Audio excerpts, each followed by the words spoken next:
সবুজে ঘেরা একটি ছোট গ্রাম ছিল শান্তিপুর।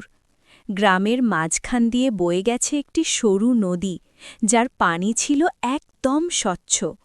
ভোর হলেই নদীর পাড়ে জেলেরা জাল ফেলত আর কৃষকেরা মাঠে যেত লাঙ্গল কাঁধে করে। গ্রামের মানুষ ছিল সহজ সরল ও পরিশ্রমী। সবাই সবাইকে চিনত এবং বিপদে একে অপরের পাশে দাঁড়াত। রবি ছিল গ্রামের এক দরিদ্র কৃষকের ছেলে। সে খুব মনোযোগী ছাত্র ছিল এবং প্রতিদিন কয়েক কিলোমিটার হেঁটে স্কুলে যেত। পড়াশুনোর ফাঁকে সে বাবাকে মাঠের কাজে সাহায্য করত। একদিন হঠাৎ বন্যা এসে গ্রামের অনেক ক্ষতি করল। ঘরবাড়ি ভেঙে গেল, ফসল নষ্ট হল। তখন গ্রামের সবাই একসঙ্গে কাজ করে আবার ঘুরে দাঁড়াল। কেউ কারো মুখ ফিরিয়ে নেয়নি।